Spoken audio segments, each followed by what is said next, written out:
do jeito que está, não pode ficar. Eu tenho certeza que nesse Natal você comeu pra caramba feito eu. Você ficou aí, comeu peru, comeu farofa, comeu fios de ovos, comeu tudo que tinha direito. Você tá empanturrado. Você deve ter tomado DG Plus, Eno, Engove, deve estar de ressaca. Nós comemoramos o Natal, estivemos com a nossa família. Muitas famílias, como eu já disse aqui no vídeo anterior, estavam divididas por causa da política, mas apesar do Natal, das festas, o mundo continua rolando. Os problemas continuam aí e nós precisamos falar sobre eles. A maioria de vocês deve ter acompanhado o que aconteceu com as páginas do Éder Borges, da República de Curitiba, do Paulo Eduardo Martins e tantas outras pessoas. Parece que mais de 10 páginas de direitas foram censuradas no Facebook, o que levou o próprio Jair Bolsonaro, presidente eleito da República, a se pronunciar no Twitter. Muito grave, mais uma rodada de exclusões de mais de 10 páginas de direita, incluindo as de Paulo Martins, Éder Borges e República de Curitiba pelo Facebook. A liberdade de expressão tem de ser respeitada, inclusive quando você é atacado e legalmente responde. Ou seja, meus caros, isso já chegou ao presidente da República. Ele já está sabendo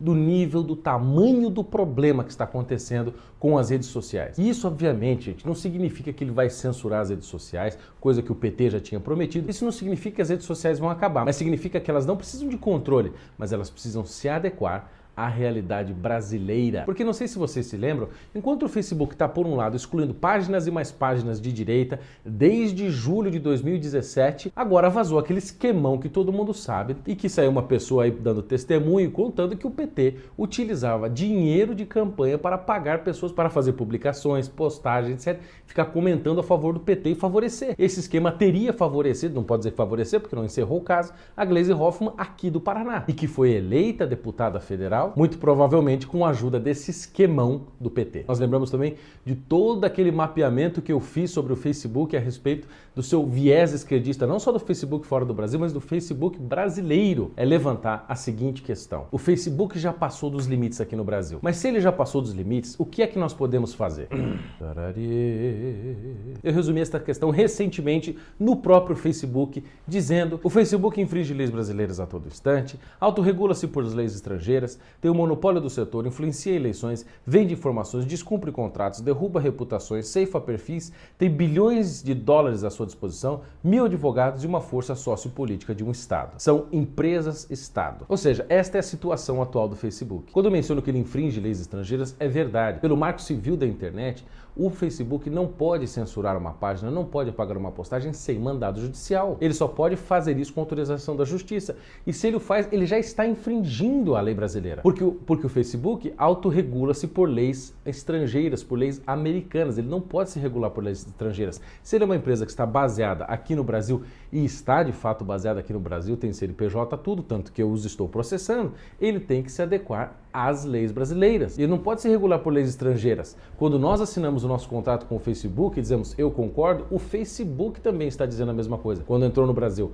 eu concordo em fazer parte das leis brasileiras. Então não adianta você, liberal, você que acredita que as empresas têm que ter total liberdade, acreditar que o governo não pode interferir nesse caso, porque deve interferir, porque ele está infringindo as leis e está principalmente ameaçando a segurança dos seus usuários. Todo mundo sabe que já vazou dados de um monte de usuários, vazou dados recentemente de praticamente 50 milhões de usuários por aí, ninguém falou nada, ele tem o monopólio do setor, é difícil concorrer com ele, ele influencia eleições, porque se ele começa a diminuir o alcance de páginas de direita, censurar postagens, apagar páginas, isso influencia. Ou só você que é uma besta que não percebe? Eles têm bilhões de dólares à sua disposição, 1000 advogados à sua disposição e podem influenciar de fato estados, como tem feito aqui no Brasil, nos Estados Unidos, etc. Você acha que os Estados Unidos, o Senado americano, chamou o Zuckerberg para dar depoimento lá à toa? Aquilo não, porque ele estava influenciando na segurança nacional, na segurança dos cidadãos e estava infringindo as leis. E o caso do Brasil é a mesma coisa. Quem é o cidadão que vai conseguir lutar contra o Facebook? O mesmo se juntar um monte, você acha que a gente tem força para lutar contra isso? É para isso que às vezes o Estado serve para ajudar o cidadão quando ele não pode. O Estado mínimo é um conceito abstrato maravilhoso, porém em certas situações não dá para sustentar essa ideia. Nunca defenda uma doutrina política abstrata sem considerar a situação objetiva. E a situação que nós temos objetiva do Facebook agora é que processos às vezes funcionam, às vezes não, mas o governo precisa encaixar o Facebook na realidade brasileira. Isso só o governo pode fazer. Ou então nós abandonamos o Facebook, deixamos que ele vá à falência e aí surge uma outra rede social, É uma opção, mas muito mais difícil, porque nós estamos já acostumados, temos nossos contatos, é muito confortável estar lá no Facebook. Essa história de Estado mínimo é uma coisa muito bonitinha, muito legal, etc. Mas Estado mínimo, primeira coisa, não é Estado nulo, não é que a gente quer a anulação do Estado, mas o Estado mínimo, ou seja, que interfere pouco na vida das empresas, etc., ele é um ideal bacana. Eu também acho isso lindo, mas neste caso, não vai dar mesmo. Eu acho que o governo do Jair Bolsonaro, o juiz Sérgio Moro, etc., ou tem que instalar uma CPI das redes sociais, ou tem que abrir uma investigação, tem que fazer alguma coisa. Do jeito que está, não pode ficar. Porque o Facebook, gente, o Facebook é uma empresa-estado, ele é uma empresa de um metacapitalista, ele se tornou tão poderoso, tão poderoso, tão poderoso, que hoje ele compete com estados.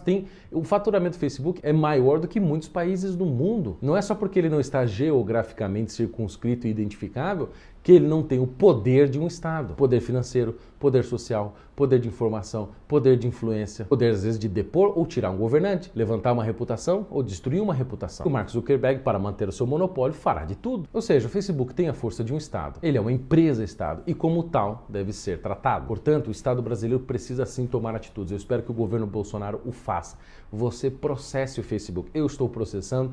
Na primeira decisão que saiu do juiz agora, o juiz decidiu contra mim e indeferiu o meu pedido. Nós já estamos recorrendo porque eu acredito que a decisão dele foi errada. Pelo contrário, aqui em Curitiba teve uma decisão sensacional que uma juíza aqui de Curitiba pediu que uma página com mais de 1 milhão e tantos de inscritos voltasse ao ar. E ela decidiu isso contra o Facebook. Sensacional. Parabéns à juíza. Decidiu correto, a decisão está boa. Parece que este é um outro caminho que a gente pode agir paralelamente às ações do governo, que são obviamente mais lentas. Então, além de outras CPIs que eu acho que tem que acontecer com esse Congresso renovado, CPI da UNE, CPI das ONGs, que eu acho que é um negócio sensacional, CPI da influência das fundações internacionais aqui, tem que ter alguma medida contra o Facebook. Isso precisa acontecer para garantir a nossa liberdade, segurança do Estado e que as leis brasileiras de fato sejam respeitadas. Imagine se uma empresa, por exemplo, ambiental, sei lá, qualquer outra coisa, viesse aqui no Brasil e não respeitasse as leis brasileiras. Uma empresa imensa, começasse a jogar lixo ali, pegar madeira de lei e vender, matar bicho, pega o mico-leão dourado, joga por não sei aonde. O que você acha que ia acontecer com uma empresa dessa? Agora, o Facebook, que é o quintal da esquerda aqui no Brasil, a mídia não fala nada, a esquerda não fala nada, porque tá muito gostosinho para eles, que nós, conservadores, estamos, nos ferrando. Então, esta é uma medida certa que o governo deve fazer. Nós vamos tomando medidas judiciais e, se preciso, vamos boicotar de fato. O problema é que não existe uma concorrência boa do tamanho deles. Então, neste Natal, eu quero que você fique esperto, comece a pensar sobre essas questões e vamos sugerindo ideias para o governo, vamos começar a fazer uma pressão, tentar fazer com que o nosso presidente e o seu governo entenda a necessidade de encaixar o Facebook de fato na realidade brasileira para que a nossa vida seja um pouco melhor, mais segura e mais decente. Feliz Natal a todos. Lembre-se, inscreva-se no canal, assine o sininho, espalhe o vídeo. Muito obrigado você que é inscrito aqui. Um beijo do gordo.